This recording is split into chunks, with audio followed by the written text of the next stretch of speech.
გამარჯობა. მე ისტორიკოსი კახა კვაშილავა ვარ და ეს ჩემი ვლოგია, მოდი გიამბობ.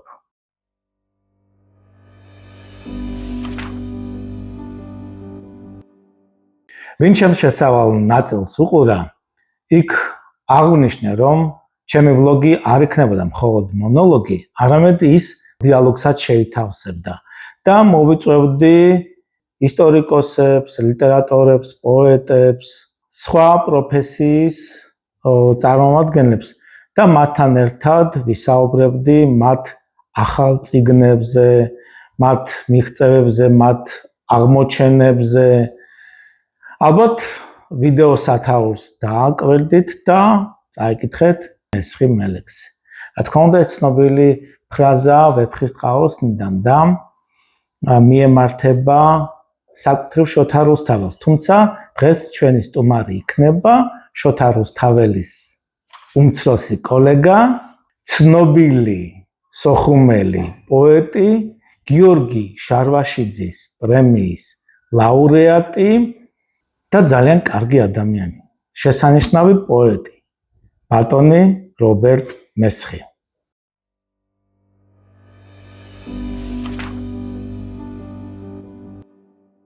შენ დიდი წარდგენა არ გჭირდება, ბევრისთვის ძალიან ცნობილი ადამიანი ხარ, მაგრამ ალბათ ამ ვლოგს უყურებს ის ადამიანიც, რომელმაც შენზე ან ცოტა იცის, ან საერთოდ არაფერი არ იცის. და ერთგვარად ვისაუბროთ შენზე, შენ შემოქმედებაზე და ჩემი ვლოგის მაყურებელს მინდა გავაცნო რობერტ მესხის ახალი კრებული, ეს არის მისი თარგმანები რუსული პოეზიიდან, რომელიც სულ ახლახან გამოვიდა, ერთი თვეც კი არ არის.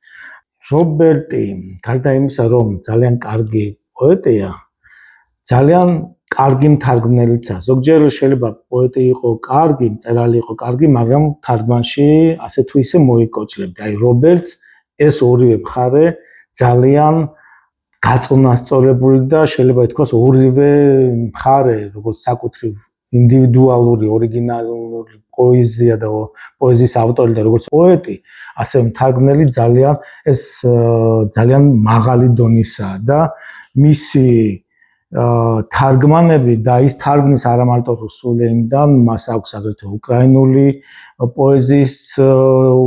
პოეზიიდან თარგმანები, ასევე ბალტიისპირული ლიეტოვური პოეზიიდან თარგმანები და ბულგარულიც და აქედან გამომდინარე ის ცნობილია არა მარტო საქართველოში, არამედ ბულგარეთშიც, უკრაინაშიც და ლიეტოვაშიც და მინდა აღვნიშნო და ეს რატომღაც ძალიან ბევრმა არ იცის, მე ვთქვი შესავალში, რომ შენ ხარ გიორგი შარვაშიძის პრემიის ლაურეატი. გიორგი შარვაშიძის სახელი და პრემიის ლაურეატობა ყოველი აფხაზეთელისთვის ძალიან მაღალი ჯილდოა, მაგრამ და როგორც თქვი, ეს ძალიან ცოტა ვინმე იცის. რობერტი არის პლოვდივის სახელმწიფო უნივერსიტეტის საპატიო დოქტორი. არც ვიცნობ სხვა ქართველს, რომელსაც ბულგარეთის სახელმწიფო უნივერსიტეტის საპატიო დოქტორის ტიტული ჰქონდეს და ეს არის არა მარტო რობერტის სიამაყე, ეს არის სოხუმის სახელმწიფო უნივერსიტეტის სიამაყეც და ეს არის აფხაზეთის შემოქმედებითი ინტელიგენციის და საქართველოს შემოქმედებითი ინტელიგენციის სიამაყეც. რობერტ, როგორ დაიწყო ამ წიგნზე მუშაობა, რამ განაპირობა და მოდი დღეს ცოტა არ იყოს რუსული პოეზიის თარგმანი, მართლაც ცოტა ისეთია ჩვენი დამოკიდებულებიდან, უпростоრედ საქართველოს-რუსეთის ურთიერთდამოკიდებულებიდან, რაც განსაკუთრებით მწვავედ 1992-13 წლებიდან იწყებს, რაც უშუალოდ ჩვენს ცხოვრებასაც შეეხო. დიდი მადლობა მოწვევისთვის, კეთილი იყოს ჩემი ფეხი, ასე ვთქვათ, ჩვენს ვლოგში, რომელიც არის ძალიან საინტერესო და წარმატებული სტარტი გაქვს და მინდა ასე გააგრძელო. რაც შეეხება ბულგარეთის თემას, გურამ ოდიშარიას აქვს იგივე ტიტული, სწორედ პლოვდივის უნივერსიტეტში. არ ვიცოდი, მადლობა. გვაქვს, ასე ვთქვათ, ლიტერატურული კავშირები ამ ქვეყანასთან, ტრადიციული, რომელიც დიდი ხნის, მრავალი ხნის წინ დაიწყო და ეხლა საბედნიეროდ გრძელდება. და იმედია გაგრძელდება. რაც შეეხება ახალ წიგნს, ეს არის ახალ დაბეჭდილი, მაგრამ საკმაოდ ძველი თარგმანები, აქ შესული თარგმანების 99% ფაქტობრივად არის კარგა ხნის წინ თარგმნილი, უბრალოდ მე საკმაოდ გადავდე მიზეზთა გამო ამ წიგნის გამოცემა, ხანრამ შემიშალა ხელი ხანრამ და ბოლოს გადავწყვიტე მაინც შემეკრიბა ერთ წიგნად. იმიტომ რომ ბევრი შრომა ჩავდე საკმაოდ და გულით, სულით და ასე შემდეგ და რაც შეეხება იმას თუ როგორ გამომივიდა, ვთქვათ, პოეტს გამოსდის უფრო თუ ასე ვთქვათ, საკუთრივ მთარგმნელს ამას უკვე მკითხველი ნახავს და შეაფასებს და გადაწყვეტს. რამდენიმე ახალი პოეტი აღმოვაჩინე, რასაც ქვია, რომელიც იყო ნამდვილად დიდი შენაძენი პირადად ჩემთვის და შევავსე წიგნი ამ პოეტების თარგმანებით. ჯამში გამოვიდა 13 ავტორი, წიგნის ნახევარი უჭირავს ვერცხლის საუკუნის დედოფალს მარინა ცვეტაევას, შემდეგ გრძელდება და სრულდება თანამედროვე პოეტებით, რომელთაგან უახლესი არის ჟენია ბერკოვიჩი, თუ რაღაც 40 წლის არის ეს ქალბატონი, ამჟამად პუტინის პატიმარია და ზის ციხეში თეატრალური საქმის, გახმაურებული საქმის გამო. აი შენახსენე ვერცხლის საუკუნე და მართლაც ზუსტად აი დასაწყისი ასეთია და აი ბმა, როგორც ვხედავ აი გიორგი ეფრემოვიდან, შემდგომ ბერკოვიჩის ჩათვლით, მაინც თანამედროვე პოეტები არიან. დიახ. ჩვენი დროის ასე ვთქვათ. არის მათ შორის რაღაც ესეთი თემატური ბმა, რაღაც ესეთი არის რაღაც ესეთი კავშირები, თუ ეს ტექნიკურად უბრალოდ ასე მოხდა მათი თავმოყრა. ფაქტობრივად აი ამ პოეტებს დასაწყისისა და დასასრულის 100 წელი ააშორებთ ერთმანეთს. კი, 100 წელი აშორებთ ნამდვილად. რაც შეეხება ბმას, ალბათ შემთხვევითი არ იყო ის ამბავი, რომ მე მაინც და მაინც ბერკოვიჩი ამოვაჩინე, ასე ვთქვათ. რამდენიმე ხნის წინ მარინათი იხსნება ცვეტაევათი წიგნი და ბერკოვიჩმა რამდენიმე წლის წინ მარინა ცვეტაევას მიუძღვნა მთელი სპექტაკლი. და განახორციელა ეს მოსკოვის სცენაზე, ერთ-ერთ სცენაზე.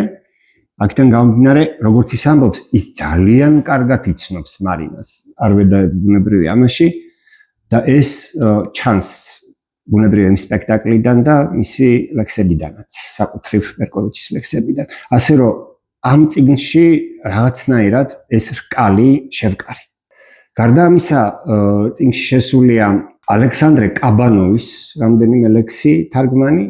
ალექსანდრე კაბანოვი არის ოდესელი პოეტი, რომელიც ამჟამად ცხოვრობს კიევში და რომელიც თავისი პოეზიით, ცხოვრებით, საქმიანობით აქტიურ წინააღმდეგობას უწევს იმ რეჟიმს, რომელმაც წარმოუდგენელი ომი გააჩაღა უკრაინის წინააღმდეგ.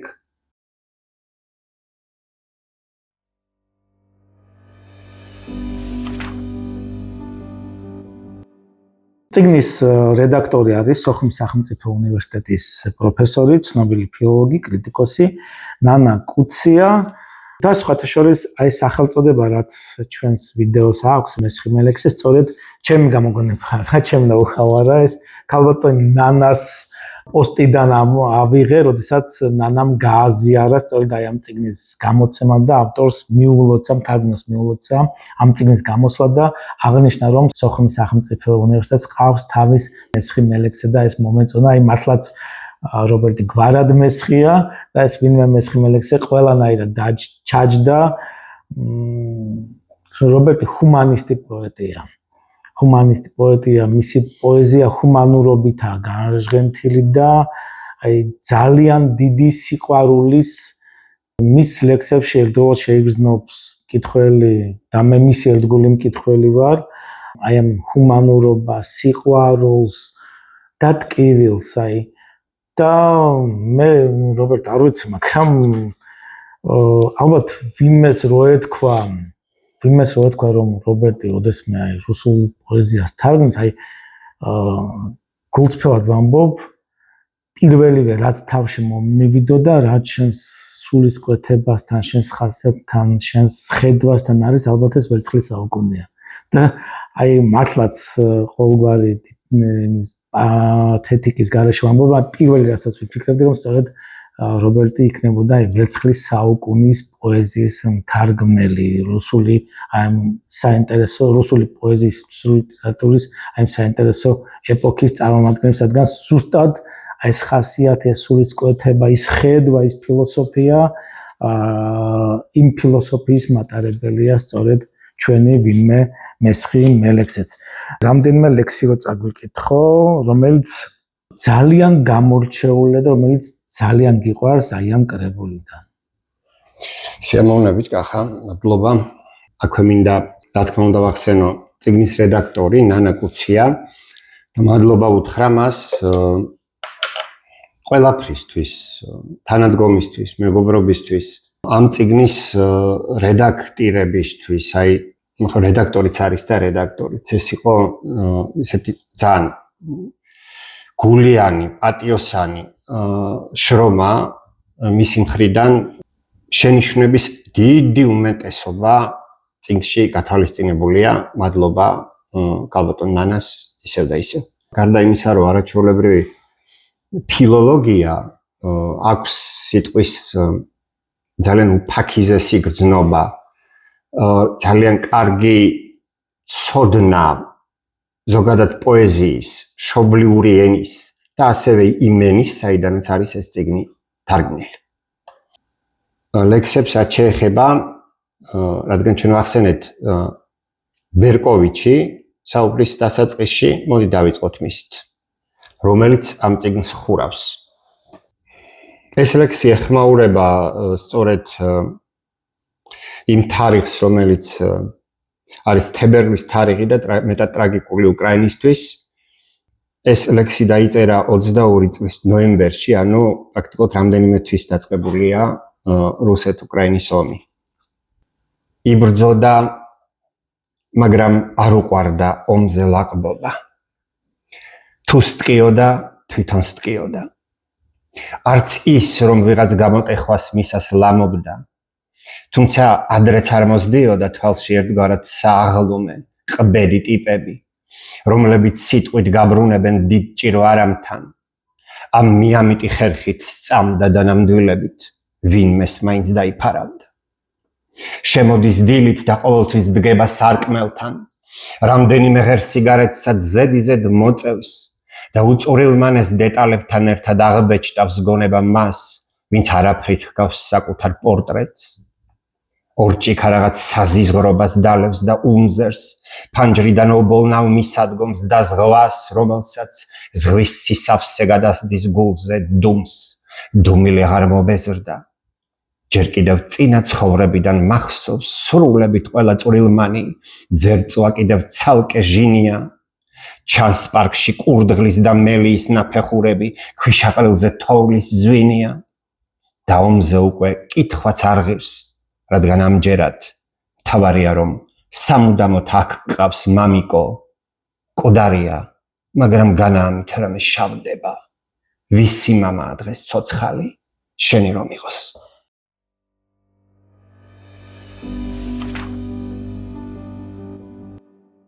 ალექსანდრე კაბანოვი, უკრაინელი პოეტი, ოდესელი, ანუ მაინც რუსულენოვანი. რუსულენოვანი, დიახ, რუსულად წერს და უკრაინაში ცხოვრობს და მუშაობს. ჩემი მიწა ისევ პირქვეწევს და რელსები თასმებია კორსეტზე.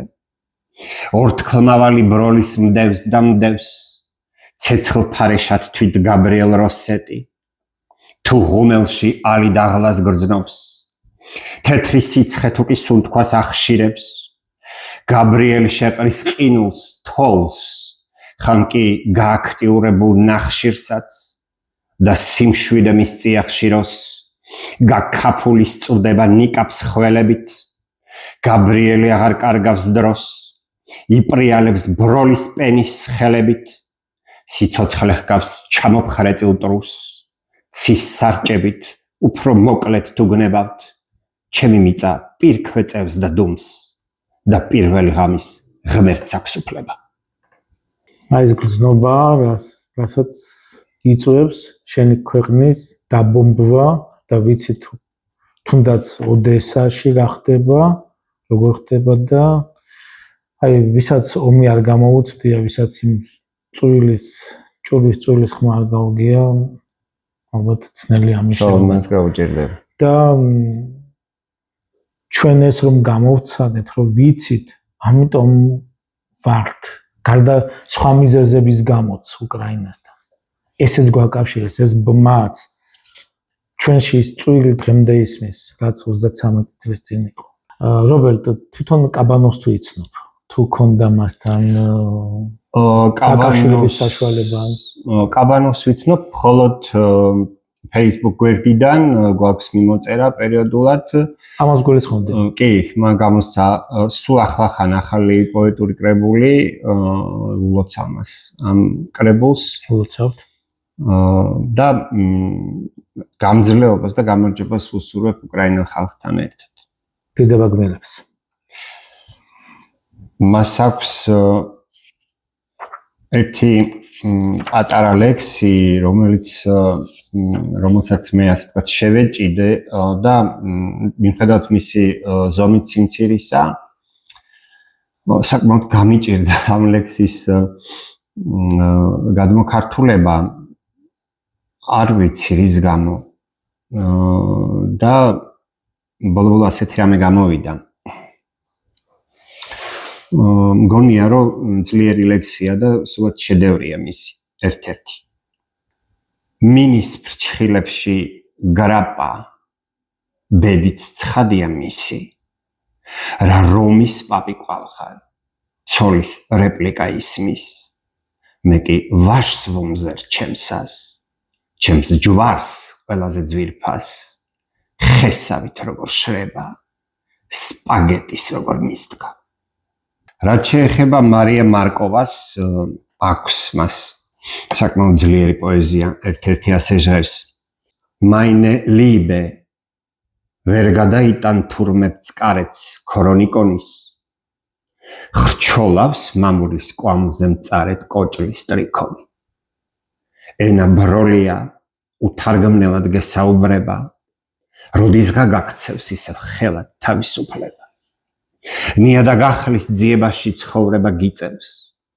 დახვეწილ ტყუილს მძივებ ჩაშლილს ცოხნი და იწერ მიმოიხედავ წყოდიადია ყოფის ლოგინი სადღაც ზამთარი ჭიატებს და თანაც სლოკინებს გაუგე მასაც აპატიე ის ხომ უჩინრად სუფთა ჰაერზე გაიპარა შენი მუჭიდან ფერფლია იგი ქარი ქვიშრობს ჭორებს ურცელებს ყველა სატკივარს ერთად იშრობს თეთრი ფურცელი მერე სხვაც უფრო ფერმი ხდილი სუფთა სრულებით სადაც სიცოცხლე და სიკვდილი დაგასრულებენ გადმოვედით მე რატომღაც ბოლოდან დავიწყე ამ წიგნის ფურცვლა და ჩავედი ვერცხლის საუკუნეში რადგან ის ბოლო მაინც ეხმიანება ჩვენს არა მარტო ჩვენს თანამედროვეობას ბორის პასტერნაკის შედევრი ბორის პასტერნაკისა რომელიც ძალიან ქართული იყო ახლოს იყო ქართულ რეალობასთან საქართველოსთან ყოველთვის თავის ლექსებით თავის თარგმანებით ცხოვრებითაც ცხოვრების წესითაც სხვათა შორის მისი ცნობილი ზამთრის ღამე თოვდა და მიწა იყო სავსე თოვლის ფანტელით სანთელი თრთოდა მაგიდაზე თრთოდა სანთელი როგორც ზაფხულში ელტვის ქინკლაალს თან სარისკოთ ისე იწევდა თოვლის ფიფქი ფანჯრის რაფისკენ ძერწავდა ქარი ცივ მინაზე რგოლებს და ისრებს სანთელი თრთოდა თრთო და მაგიდაზე ისევ და ისევ წვებოდნენ ჭერზე ჩრდილები და ყველაფრის მიღმა ხელფეხი ხელფეხს ჩახლართვო და იღბალი იღბალს და ვარდებოდა ძირს ხმაურით ფეხსაცმლის წვილი ეწვეთებოდა კაბის კალთას ცრემლებად ცვილი და თოვლის სქელი თეთრი ლიბრი აღკროდა ოთახს სანთელი თრთოდა მაგიდაზე სანთელი თრთოდა კუთხიდან ქარი უბერავდა ალიც მეწილად ანგელოს გავდა ჯვარედინად ფრთამოკეცილი და თებერვალში მიწყივასე თოვდა და თოვდა სანთელი თრთოდა მაგიდაზე სანთელი თრთოდა ახალი პოეტები გასაგებია ნაკლებად არის ქართული კითხვისთვის ცნობილი. ვერცხლის საუკუნე საკმაოდ ცნობილია.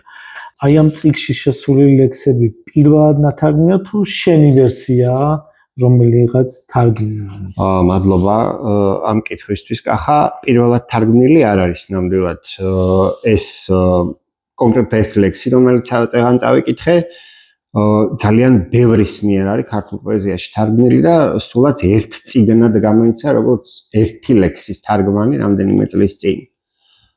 და გავიცანი მე ამ თარგმანებს და რა ვიცი მაქვს ჩვევათ რატომღაც რომ ჯერ ვთარგმნო თქვათ რაღაც ლექსი რომელთანაც მივედი და მერე წავიკითხო ესეთვის თარგმანი რომელიც უკვე არსებობს ქართულ პოეზიაში. ახდენს ეს შენზე გავლენა ზემოქმედებას თუ დისტანცირდები თარგმანისგან? ეს ალბათ შეგნებული ქცევა, ალბათ მაინც დისტანცირდები, იმიტომ რომ ხვეცნობიერად გონება ზოგჯერ რაღაცებს იჭერს.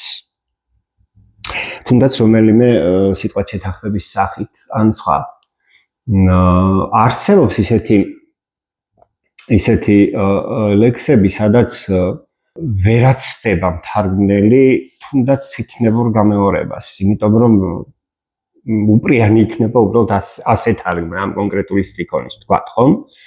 მაგრამ უმჯობესია ამას თავი აარიდო.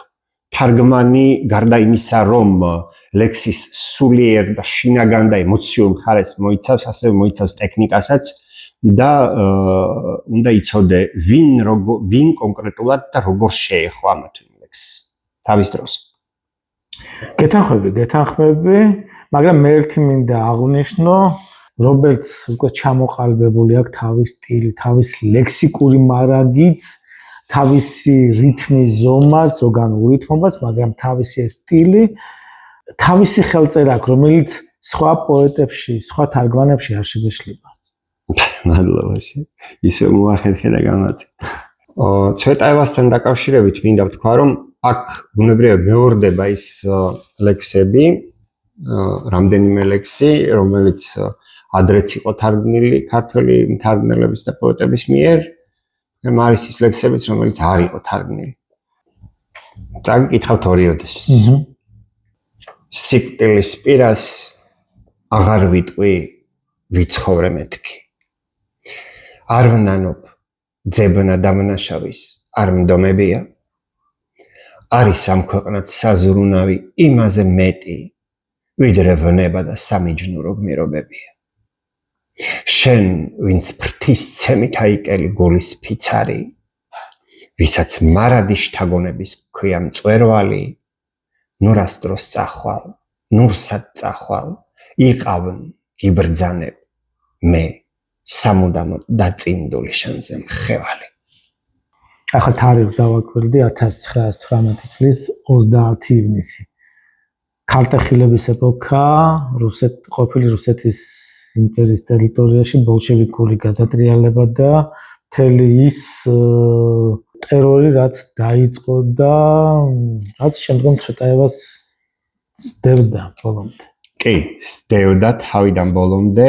მისი წასვლაც ემიგრაციაში იყო ტრაგიზმით სავსე და მისი დაბრუნებაც საბჭოთა კავშირში, რომელიც საბოლოოდ დიდი ტრაგედიით დასრულდა. თუმცა მარინამ მაინც გააკეთა ის, რაც ჰქონდა განზრახული. ამას რა თქმა უნდა, ბუნებრივია მისმა ოჯახურმა მდგომარეობამაც შეუწყო ხელი. ვინაიდან მისი ქმარი ეფრონი და მისი ქალიშვილი უკვე ომის დასაწყისში რეპრესიის ტალღაში მოყვნენ. დაწყებამდეც. ღვთაშვილის სახე რეპრესია ახსენეთ და სამწუხაროდ დღესაც კი ზოგიერთი მაინც ცდილობს რაღაცნაირად გაამართლოს, მოუძებნოს გამართლება იმ საშინელებებს, რაც გასული საუკუნის 30-იან წლებში დატრიალდა. როდესაც უბრალოდ ადამიანი უკვე აღარ იყო ადამიანი, ის იყო ობიექტი. ობიექტი, რომელსაც ჩამორთმეული ჰქონდა თავისუფალი ნება და თავისუფლება. დიახ. თავისუფლება ზოგადად უდიდესი და უპირველესი კრიტერიუმია ყველას მოგეხსენებათ, როგორც ინდივიდისთვის, ასევე ქვეყნისთვის. მარინამ სცადა მისი შენარჩუნება, რამდენად მოახერხა ეს უკვე სხვა საკითხია, მაგრამ მისი ბოლო აკორდი, ასე ვთქვათ, იყო ამისი ალბათ ხაზგასმა, რომ ის იმ ტყვეობაში ვერ იცხოვრებს, იმ უგულობაში ვერ იცხოვრებს, რომელიც გამეფდა სწორედ იმ 20-იანი წლების დასაწყისში მის ქვეყანაში. და შემდეგ ჩვენც გადმოგვედო. შემდეგ ჩვენც გადმოგვედო, ამიტომ ქვია იმ ვერცხლის საუკუნეს სწორედ ვერცხლის და არა დაუშვათ ბრინჯაოსი, რომელიც დასრულდა 20-იანი წლების ბოლოს და ზოგიერთი მკვლევრის მონაცემით სულაც ეგრეთ წოდებულმა ოქტომბრის რევოლუციამ დაუსვა მას წერტილი. 4-დან 7-მდე გულშივით სარკეში ცრის, ხალხშიც კი მოწყენამდევს, რა ზანტად მიიწევს წინ, 4-დან 7-მდე დღე, ბრბოცრუა ნუ შედგან ფეხს, მწუხრისას ყოველი გმტრობს, ვიტირო მინდა და გრეხს, თითები თავსაფრის თოქს, გულს მატკენ შეგინდობ კლავ, ცდით ნუღარ, ლოდინი მღლის, ისედაც ზღვას სევდა კლავს, 4-დან 7-მდე დღის. თითქოს დღეს დაიწერა. ხო, არა და 1910 წელია ეს. რობერტ ვერცხლის საუკუნის პოეტებიდან ჩემთვის განსაკუთრებით საყვარელია და გამორჩეულია ალექსანდრ ბლოკი და როგორც ვნახე საჩევში მისი ერთი ლექსიცაა. არის კი და რატომაც გამოვარჩია ეს ლექსი. ღამეში როცა დაცხრება შუბლი, ქალაქს წყუდიადი რომ გაიტაცებს, აბა ვინ მოთვლის მუსიკას უფლის ან ხმებს გაბნეულს დედამიწაზე, რა დროს ცხოვრების ქარტე ხილია, რო შენს ბახს ვხედავ ჩემთვის გადაშლილს, ან ცრემლი კაცს და თქვი რა ხილია, როცა დაისი თვალს გავს ბადახშის, აჰა მიიღე უზენა ესო, ვინც ცათა შინა და ჩვენ შორის ხარ, უკანასკნელი ვნების სასმისი, აკაფებული მწირი მონისგან. 1898 წელი ალექსანდრ ბლოკი.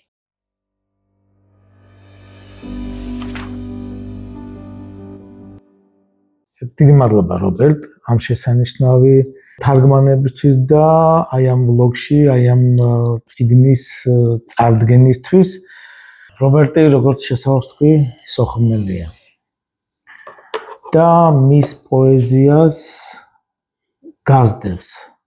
სოხუმისადმი, აფხაზეთისადმი მიძღვნილი ლექსები მის პოეზიაში ეს ბლომადა და ალბათ ვერ დისტანცირდება ადამიანი აი ამ პრობლემისგან, მიუხედავად იმისა, რომ მე-13 საუკუნეზე მეტი გავიდა, ძალიან დიდი დრო გავიდა რობერტის პოეზიაში.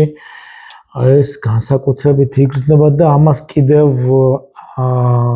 აორმაგებს თუ აათმაგებს ის, რომ რობერტი სოხუმის სახელმწიფო უნივერსიტეტის თანამშრომელია, როგორც თქვი, და ამასთანავე ჩვენი უნივერსიტეტის გაზეთის სოხუმის უნივერსიტეტის მთავარი რედაქტორია.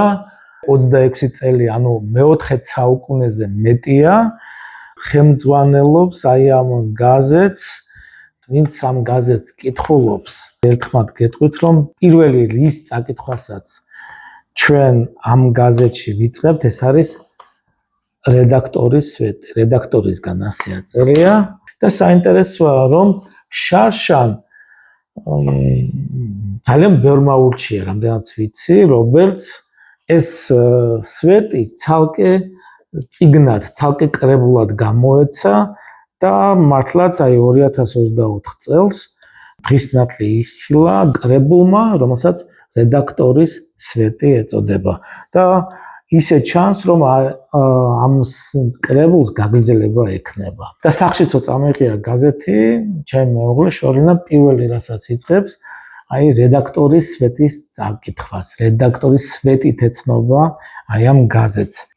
დიდი მადლობა კახა ისევ და ისევ შენ და შორენას ბუნებრივია პერსონალურად 2017 წლიდან გაჩნდა ეს სვეტი გაზეთში და ეს წიგნი რომელიც შენ ახსენე და რომელიც შარშან გამოიცა არის კრებსითი ასე ვთქვათ აი ამ რედაქტორის სვეტი საკუთრივ გაზეთში რედაქტორის სვეტს სათაური არ აქვს მაგრამ აქ უკვე წიგნში შეტანის შემდეგ გამოჩნდა რომ მას სათაურებსაც მოიხდენდა ასე ვთქვათ და თითოეული სვეტი დასათაურებულია და თემატიკა რა თქმა უნდა სოხუმი და აფხაზეთია ანუ ადამიანი ზოგადად წერს იმაზე კარგად გულიანად რაც მისია, რაც მას ტკივა და თუ საკუთრივ მას არ ტკივა, ის ბუნებრივია მკითხველი მას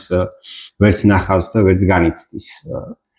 ასე მგონია და არ ვიცი ეს წიგნიც ბუნებრივია მკითხველის შესაძლებელია და გაზეთის მკითხველის პირველ ყოვლისა და აწ უკვე ალბათ ამ წიგნის მკითხველის რომელიც მცირე ტირაჟით გამოიცა, მაგრამ მაინც გამოიცა და ვფიქრობ, რომ ისეთი არის, როგორც წარმომედგინა.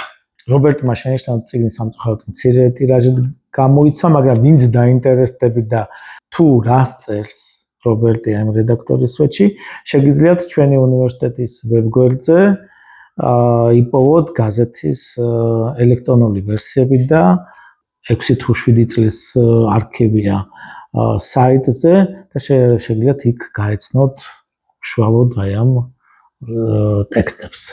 აი რობერტ აი ძალიან ბევრია 2017 წლიდან წელიწადში გამოდის 12 ნომერი, საკმაოდ ბევრი ნოველა დაგიგროვდა, ნოველა შეიძლება ვწოდოთ, ხო? ესე დაგიგროვდა. აი ერთს რომელს გამოარჩევდი, აი რომელსაც შეიძლება ალბათ სულ მიუბრუნდები ამ დრო და დრო ამოგიტივდება გონებაში. რომელია შენთვის? აგა ქვია ამ მოთხრობას თუ სვეტს თუ ესეს რომელიც ბიოგრაფიულია ისე როგორც სხვა დანარჩენი. აგა მეგობრის ახალ რომანს ვკითხულობ. ამობეჭდილ ფურცლებზე ვაკეთებ კორექტურას. საინტერესოდ მოთხრობილი მშობლიური თემაა. აფხაზეთიდანაა ამ ტექსტის ავტორიც, ქარდა ქარდუხი. ომის დროინდელი ამბები COVID პანდემიისას ეხლარდება. უფრო და უფრო იკვეთება ადამიანთა განსხვავებული, დაუვიწყარი სახეები და ხასიათები. აგა მთხრობელის საყვარელი და ერთგული ძაღლია, რომელსაც სეირნობას არაფერი ურჩევნია. რომანის წერას დადგომა და დაჯდომაც რომ უნდა, ამის შესახებ არაფერი იცის ინგლისურმა სეტერმა. ტელეფონი რეკავს, ქარდა. ანაკლიაში ვაპირებთ და ერთად წავიდეთ თუ გცალიაო. ეგრე იყოს მეთქი. არ მინახავს ზუგდიდის რაიონის სანაპირო ზოლი. შამგონას არ გავცდენილვარ. მხოლოდ ინტერნეტით ვადევნებდით თვალს. ამ კლიმატური კურორტის კეთილმოწყობისა და ახალი ღრმაწყლოვანი პორტის მშენებლობის სამუშაოებს. არც იქაურ ციხეზე მაქვს წარმოდგენა. ანარკია რქმევია სოფელს ოდესღაც, რაც მეგრულად კივილს ნიშნავს. თავის დროს ლევან დადიანი აღუდგა თურმე წინ ტყვეთა სყიდვის სამარცხვინო ტრადიციას ოდისში. მაგრამ ამაოდ კიდევ დიდხანს ისმოდა დედების რკია შუა საუკუნეების საქართველოს შავიზღვისპირეთში. ქარდამ ბევრად კარგად იცის ეს ყველაფერი. ისტორიკოსია, ძალიან კარგი ისტორიკოსი, თან პროფესიით მუშაობს. ხვალ მოვა, წაგვიყვანს და გიდობასაც გაგვიწევს. ახალ რომანზეც ვისაუბრებთ. საკმაოდ სუსხიანი და წვიმიანი დილა გათენდა. თუმცა არ ამგონია ამას შეგვაფერხოს. სულ მალე მგზავრები გზავრობისთვის შევიკრიბეთ და კიდევ ერთი ჩვენი სახუმელი მეგობრის, პოეტ შაკო ბაკურაძის სტრიქონი მახსენდება, გზამ დაიფაროს ყველა მგზავრი. პატარა ფოთსა და ჭალადიდის ჭადრებს გავცდით და მალევე გადავხვიეთ ხობისკენ. ოქროსფრად ღაღანებენ სურნელოვანი მიმოზები, ალაგ-ალაგ ხვდებიან მარტის ვარდისფერი დედოფლები, თვალის მომჭრელი არაღავანები და ჩინური კომშები. ზანტად მიირწევა საქონელი შეუღობავი სტადიონებისა და გატყიურებული ჩაის პლანტაციებისკენ. ტყვიისფერი ღრუბელი გაწოლილა ხობის წყლის შესართავთან. აგას დატოვებას ვსაყვედურობ ქარდას. არ შეგვარგებდაო მარწმუნებს. საუბარში ერთმანეთს ენაცვლება გზისპირა ტრაფარეტები, ორულუ, დიდი ნეძი, დარჩელი, უფრო და უფრო საგრძნობია ზღვაური. ანაკლიის ზღვისპირა მოედნიდან გრძელი, მორკალური საფეხმავლო ხიდი მიემართება განარჯიის მუხურისკენ. ენგურს გადაივლის, მარჯვნივ კუნძული და ციხეა, მარცხნივ ზღვა და საკვებ ობიექტად მოაზრებული უცხო კოშკი, რომელსაც ადგილობრივებმა ნიანგის თვალი დაარქვეს. 10 წლის წინ ნაპირზე მდგარს, დღეს საძირკველთან ელამუნება ტალღები. ამფითეატრიც ასეა, რამდენიმე პალმაც. ზღვა ხმელეთისკენ მოიწევს, ხან პირიქითაც ხდება. ცოცხალი არსებაა ზღვა, საითაც უნდა, იქითკენ გაიშოტება, საბანი არ ეყოფა თუ რა. აგას ნაცვლად ერთი დიდი და ფუმფულა ქუჩის ძაღლი მოგვაცილებს ხიდიდან, ნაირგვარი ნიჟარებით სავსე ნაპირზე კუნტრუშებს.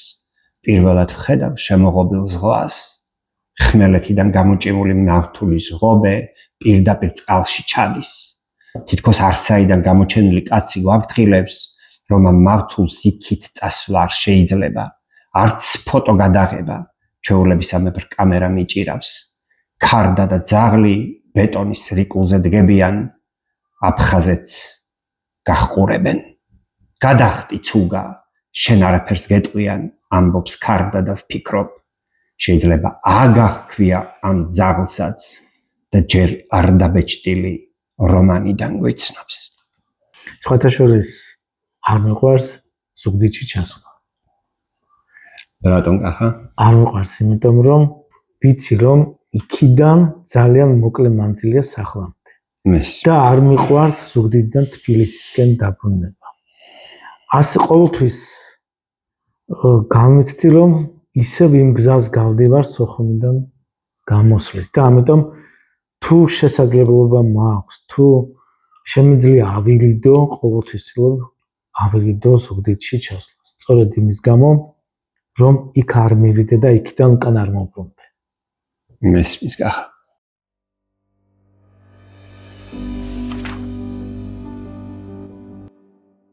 არ მახსოვს სად ეს Facebook-ზე იყო თუ რომელიღაც კრებულში, თუ საკუთრივ გაზეთში, არ მახსოვს სად ამოვიკითხე რობერტის ერთი ცნობილი ლექსი 15 წუთი.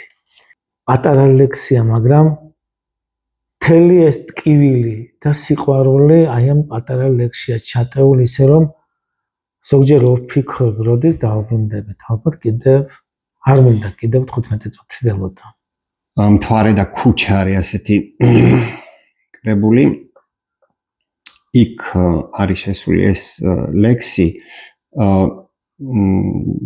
ავტობიოგრაფიულია ეს პატარა ლექსი.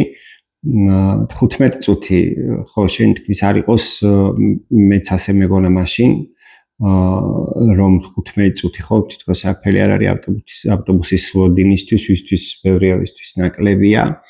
15 წელი ხო საერთოდ მთელი საუკუნეა და მას მერე გავიდა კიდევ მეორე 15 და მეტი. ვწუხარ რომ ძალაშია ეს ლექსი. 500 ეგზემპლარი. ავტობუს ველოდებით 15 წუთია. ქოშინით გადმოვჭერი სტამბასთან რუსთაველი. საკმაოდ მძიმეა გაზეთ სოხუმის უნივერსიტეტის 500 ეგზემპლარი. 500 ეგზემპლარი, 500 კილომეტრი. დიდი ხანია ავტობუსს ველოდებით. 15 წელია. დღეს, როდესაც უნივერსიტეტში ამოვდიოდი, როდესაც აი სამ მეტრო სახელმწიფო უნივერსიტეტთან ავტობუსს ველოდებოდი, იქ პატარა კუნძული რომა, ეგრეთ წოდებული მოედანი, იდგა აბრა, სოხუმის მოედანი. წარწერით სოხუმის მოედანი. ეთქობა, კარგი ხანია ამისთვის ყურადღება არ მიქცევია და დღეს, როდესაც მანქანების ეს მოძრაობა უფრო ხალვათი იყო, უფრო მკვეთრად გამოჩნდა ეს აბრა ვერ დავინახე, სოხუმის მოედანი. არ ვიცი, შეიძლება შესაკეთებლად წაიღეს, ან ახალს გამენ, მაგრამ რაღაც გულში მომხვდა სიცარიელი, სოხუმისგან განცალკევება, სოხუმისგან დისტანცირება. იმედია, მხოლოდ ჩემი სუბიექტური აზრია და ტექნიკური სამუშაოებია მხოლოდ და მხოლოდ იმედს ვიტოვებ. ჩვენთვის სიტყვა არა მარტო ჩვენთვის საკრალურია და ძალიან ბევრს ნიშნავს და მთელი ცხოვრებაა და ცხადიც არის და სიზმარიც, ამიტომ მეტი ყურადღების მიქცევა ამისთვის საჭირო და არა მარტო ტრაფარეტისთვის, არამედ სოხუმის უნივერსიტეტისთვისაც, რომელიც დღეს კინაღამ ტრაფარეტად იქცა. სულ ცოტა ხნის წინ სამწუხაროდ. სამწუხაროდ და არ მინდა რომ ესეც ტრაფარეტად იქცეს. რობერტ ახს კიდევ რამდენიმე ლექსი აფხაზეთთან სოხუმთან დაკავშირებული, ფილმის შემოქმედების მთავარი ლაიტმოტივი ესაა, მაგრამ ჩემთვის აი გამორჩეული, რომელიც რჩება და მე ლექსებზე ფიქრად ვერ ვიმახსოვრე, მაგრამ ის შეგრძნება რჩება, ეს არის 42 პარალელი და ევკალიპტები. თუ შეიძლება ეს ლექსები. 42 პარალელი. მე წავალ ემიგრაციაში და ვიტყვი, რომ ჩემი სამშობლო დაემსგავსა რეზინის თევს, სათამაშოს, საიდანაც გუშით ამოტუმბეს ჰაერი, მერე ბლაგვით დანით შემოაჭრეს ფარფლები, აახიეს ლაყუჩები და ისევ ზღვისპირას დააგდეს პირით ჩრდილოეთის ქარისკენ. წრეა სერ, 42 პარალელიც, ყულფია სერ, გაუყრი გულს და გიჭერს. ევკალიპტები. ის, რაც წლების წინ გავასხვისე, ევკალიპტები, დღეს ფოთოლ უნდა ვიყიდო. რა ბრძანეთ? უცებ მეკითხება აფთიაქარი. მე შორს ვარ, ფიქრით. ის კი აქ არის და რჩევას მაძლევს, მოვხარშო ორთქლზე, ჩაის კოვზით ვასვა პატარებს. გმადლობთ, პასუხობ. ამ ხმელ ფოთლებს ჯიბით ვატარებ. მაგული. ეს ლექსი ეძღვნება ქავატონ მაგული მატკავას, ჩვენი უნივერსიტეტის თანამშრომელს, რომელიც რამდენიმე წლის წინ გარდაიცვალა. მარტო ცხოვრობდა ეს ქალბატონი და მეგობრობდით მასთან, მეც და კახაც. და ბევრი ამ უნივერსიტეტიდან. იმიტომ რომ ძალიან თბილი იყო და ძალიან ლამაზი. ყველანაირად. მაგული წავიდა და ვიფიქრე, რომ მოჯარდებიან საცა მისი ფოტოალბომებისა და მითაჟამინდელი ჟურნალების პერსონაჟები. ცოცხლებთან და ჯერ კიდევ ცოცხლებთან ერთად აავსებენ სადარბაზოს, ვიწრო კიბეზე შექმნილი საათნახევრიანი საცობი და მოჰყვებიან ერთმანეთის კოცნას შუა ოთახში და მხოლოდ ზოგიერთი მათგანი შენიშნავს ულურჯეს ღიმილს, რომლითაც სოხუმელი მიცვალებულები იღიმიან. მაგული წავიდა და ვიფიქრე, რომ უკვე სრულიად ზედმეტია მომვლელის დაქირავება, მაგთი ფიქსით რეკვა და ელექტროგამათბობლის დღედაღამ ჩართვა პირიქით, ახლა სიცივეა საჭირო. ხეში წყალი ჩადგაო და გულშიც წყალი ჩადგაო. ხეში წყალი ჩადგაო და გულმა მეტი საზღაო.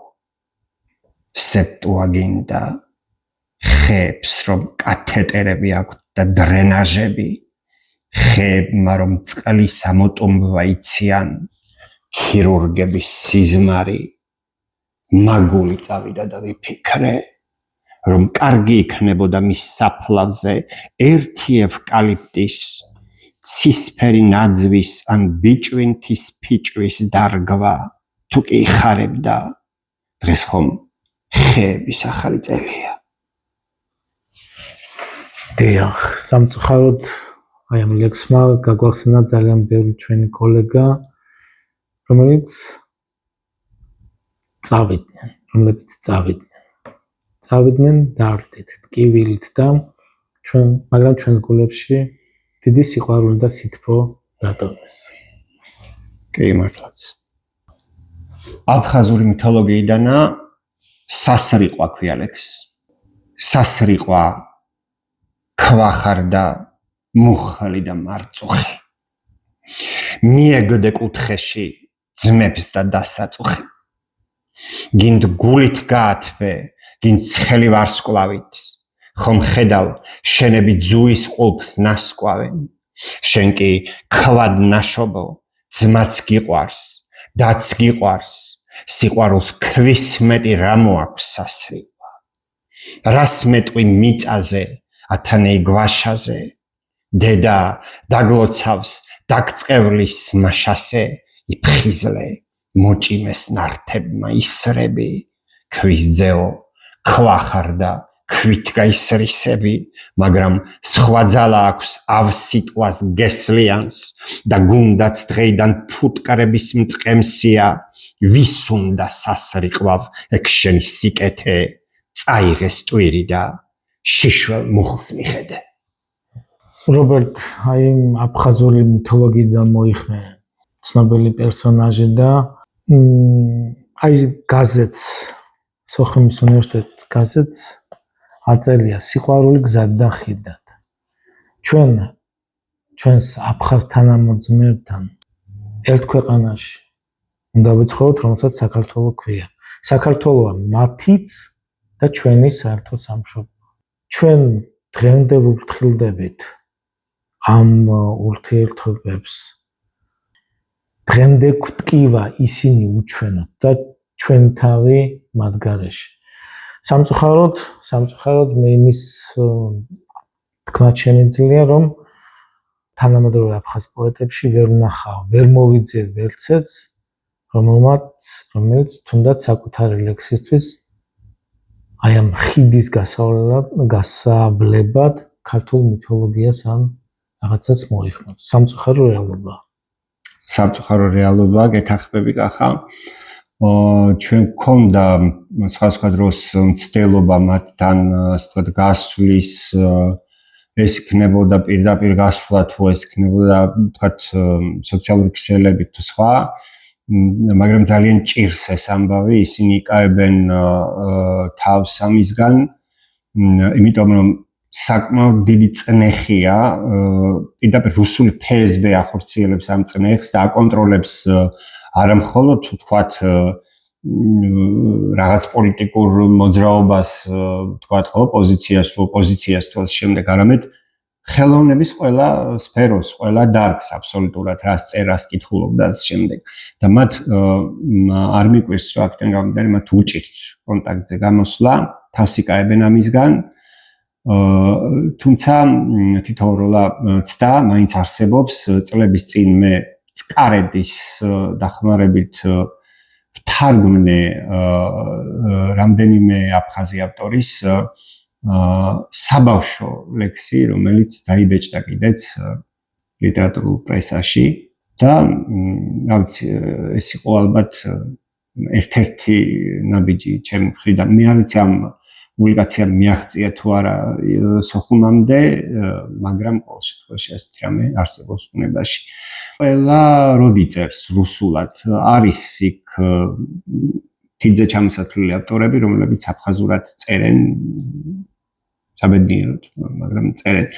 მეტი ნაწილი ბუნებრივია გარუსების გზაზეა და დღევანდელმა თანამედროვე ვითარებამ მათთვისაც ასე ვთქვათ ნათელი გახადა ის ამბავი თუ რას ცდილობს იქ რუსეთი ხო თელს აფხაზეთში განსაკუთრებით შენ კარგად მოგეხსენება სამურზაყანოში მათ შორის და საიდკენ მიყავს გზა და ასე ვთქვათ რა ენაზე ცდილობს ააჭიკჭიკოს დიდი და პატარა ნუ ყოველ შემთხვევაში ჩვენ სოხუმის უნივერსიტეტის თემას თუ დავუბრუნდებით ყოველთვის ქონდა ხო ენის დონეზეც ენის შესწავლის დონეზეც კავშირი ვთქვათ აფხაზურ ენასთან და სხვა მეცნიერულ დონეზე კვლევების სათანადო კვლევების დონეზე და იმედია ეს ყველაფერი ისე გაგრძელდება როგორც ეკადრება სოხუმის უნივერსიტეტს და როგორც იყო აქამდე დამკვიდრებული სახლიდან მოვდიოდი ერთხელ ფეხით და ჩემს წინ მიდიოდა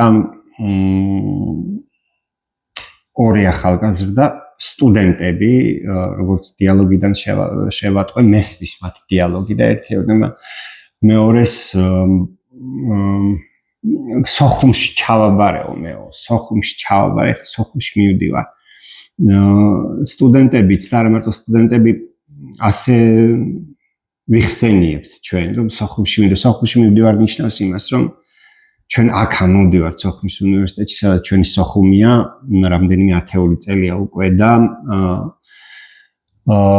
მეტადრე სტუდენტებისთვის ანუ ახალგაზრდებისთვის უნდა იყოს მაგალითის მიმცემი ის ამბავი რომ სოხუმის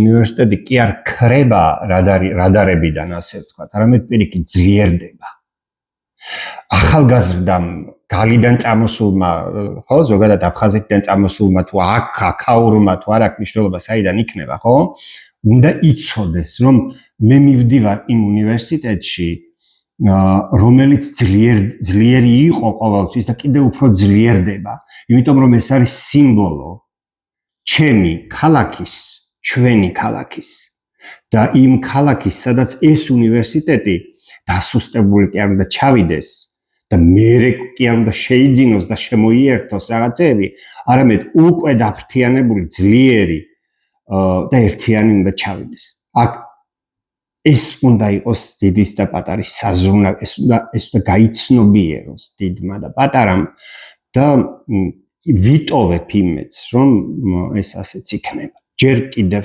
ვიტოვებ იმედს მეც ასე ამ განწყობილებაში შემოგიერთდები და შენახსენე რომ თარგმნე აფხაზი პოეტის საბავშვო რამდენიმე გაქვს ნათარგმნი აფხაზი პოეტის რამდენიმე საბავშვო ლექსი და რობერტი გამორჩეული პოეტია საბავშვო პოეტიცა შეიძლება ადამიანი პოეტი იყოს მაგრამ საბავშვო ლექსებს ვერ წერდეს შეიძლება ცდილობდეს დაწეროს მაგრამ ეს არ მივა ბავშვთან მოზარდთან აი რამდენიმე წლის წინ გამოიცა ძალიან ლამაზი კარგად გაფორმებული პატარა კრებული რომელიც მე ჩემს ბიძაშვილიშვილებს ვაჩუქე რადგან აი აქ ძალიან გულით დანახული გულით ამოსული ლექსებია როგორც თქვი ეს განსაკუთრებული ნიჭია მიხვიდე ბავშვთან რომ ვიყო განათლების სამინისტროს თანამშრომელი ან რაღაც შემეძლოს სახელმძღვანელოების შედგენაში მონაწილეობა მაგალითად მარტო ამ კრებულიდან რამდენიმე ლექს შევარჩევდი დაწყებითი კლასების მოსწავლეებისთვის და მაღალ კლასებში კიდევ რამდენიმე ლექს შევიტანდი რობერტის პოეზიიდან. აი რობერტ, რამდენიმე ლექსი ჩვენი პატარებისთვის. დიდი მადლობა კახა. მინდა გითხრა რომ საკმაოდ გვიან შევეხე საბავშვო პოეზიას. იმიტომ რომ ძალიან რთულია ეს თემა. ნამდვილად. სადიდოზია ბევრად გაცილებით რთული და პატარა მკითხველი ყოველთვის უტყუარი და უფაქიზეს შემფასებელია ნებისმიერი ლექსის და ნებისმიერი სტრიქონის და სიტყვის. ნამდვილად. იმიტომ რომ ცხრილავს ყველაფერს და ყველაფერს გეკითხება ეს რა არის და ასე შემდეგ. ამდენად ურთულესი საწერია. მადლობა მინდა უთხრა არის ასეთი აფხაზეთის კულტურის, სპორტის და ახალგაზრდულ საქმეთა სააგენტო, რომელმაც დაბეჭდა თავის დროს ეს წიგნი. მადლობა მინდა უთხრა ალექსანდრე დვალს, არის ასეთი სოხუმელი მხატვარი, უმჭიერესი მხატვარი, რომელმაც ეს ლექსი ხო დაიწერა და მე ეს პერსონაჟი ხო წაიკითხა და ეს ხასიათშიც რო გახსნა, ანუ ნახატის ხასიათში, ხო? რო შეხედავ ნახატს, უკვე მიხვდები დავუშვათ ეს კუ და კენგურო რაზე საუბრობენ. ეს ჩაგეჭერებით ბატონ ალექსანდრეს მე პირადად არ ვიცნობ, მაგრამ ვიცნობ Facebook-ით და ჩვენ ორივეს გარდა იმისა, რომ რობერტის მეგობრები ვართ, გვაქვს კიდევ ერთ საერთო, რამ ორივეს გვიყვარს ასტრონომია. კი. მის ნახატებსაც სერიოზული ნახატებია ამ თემასთან დაკავშირებული თელი ციკლი აქვს ამისად მიზმული და ეტყობა ეს ხელი. ლექსებსაც შეეხება ამდენიმეს წაგიკითხავთ ტაქსა. იყო ერთი ტაქსა მეცახელად ბაქსა. გრძელი იყო ისიც სხვა ტაქსების მსგავსად. და როდესაც ზოგჯერ აკითხავდა ფუდმარცს რას კნოსავდა დრუნჩი, არ იცოდა კულმა. მეგზურები ერთხელ ჭიამაიას ტყეში შემოაღამდა. ვერ იპოვა ვერაფრით გზასავალი შინისკენ, უსწრაფესად მოკეცა დაწინწკლული ფრთები და დაჯდა იქვე, ბილიქზე. მაგრამ ღამის წყუდიადი რომ ეკციათ ნათელად, მოფრინავდა შორიდან ორი ციცინათელა. მოციალე ფარნებით უკეთეს ვერ ცინატრებ. მოძმეც ჭიამაია მიაცილეს შინამდე. პანდას იავნანა. შვილს აძინებს დედა პანდა. წეღან ბანდა. განაბულა ჩემი ბურთი, ჩემი დრუნჩა.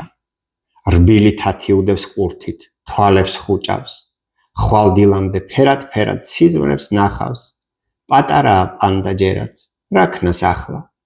გაეზრდება სულ მალე ისიც დედას და ბამბუკის ძვირფასავეც შეუჭერებს. ყოჩი ვარ და თებერვლის, ია მარტის თვალია, აპრილი კრებს ნარცისებს, ვარდი გაიმაისებს, არ დავუცდი თიბათვეს, სულ დედიკოს მივართმევ. ასპირინი აცევინებს ირინას, სიცხეც აქვს მაღალი, დაუნიშნა ექიმმა, გაციების წამალი, სახელი რომ შეიტყო, გაუკვირდა ირინას, როგორ დავლევ ასპირინს, როცა ერთი პირი მაქვს. ზღვის გოჭის სადარდელი. ზღვის გოჭუნა მკითხა დედას, რომ აცმევდა ახალ წაღებს, ნუ თუ როცა გავიზრდები ყველა ზღვის ღორს და მიწახებს. ნუ იდარდებ უთხრა დედამ, თბილი ქუდიც დაახურა, სრდასრული ვარ შვილო, მაგრამ ზღვის გოჭი ვარ ძოლებული.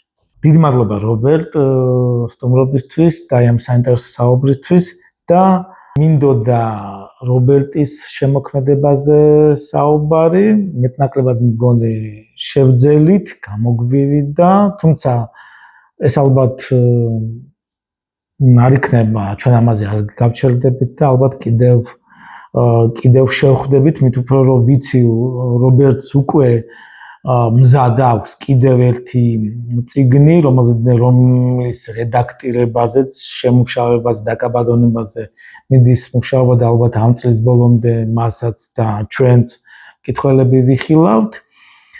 და გარდა ამისა, რაღაც აი ამ შენმა ლექსებმა თემატიკა მოიტანა ჩვენ სხვადასხვა საკითხსაც შევეხეთ და ძალიან ბევრ, ჩემთვის მოულოდნელად ძალიან ბევრი თემა განვიხილეთ, ისე რომ არც მქონდა დაგეგმილი რომ ამა თუ იმ საკითხს შევეხებოდეთ. დიდი მადლობა სტუმრობისთვის და მადლობა შენ კახა ამ ყველაფრით დაინტერესებისთვის, თანადგომისთვის, მხარდაჭერისთვის, მადლობა შენს მაყურებელს და შენს ვლოგს მინდა წარმატებები უსურვო ისევ და ისევ. ბევრი მაყურებელი, ბევრი მკითხველი. და ერთად სოხუმში, რა თქმა უნდა. ერთად სოხუმში დიდი მადლობა, ხოლო თქვენ კი ვისაც ჯერ არ გამოგიწერიათ ჩემი არხი, გამოიწერეთ და ვისაც ჯერ მოგიწონებიათ ეს ვიდეო, ან წინა ეპიზოდები ჩემი ვლოგის, გთხოვთ მოიწონოთ, რომ შემდგომ დროულად მიიღოთ შეტყობინება ახალი ეპიზოდების შესახებ. გემშვიდობებით, მომავალ შეხვედრამდე. ეს იყო ვლოგი, მოდი გიამბობ.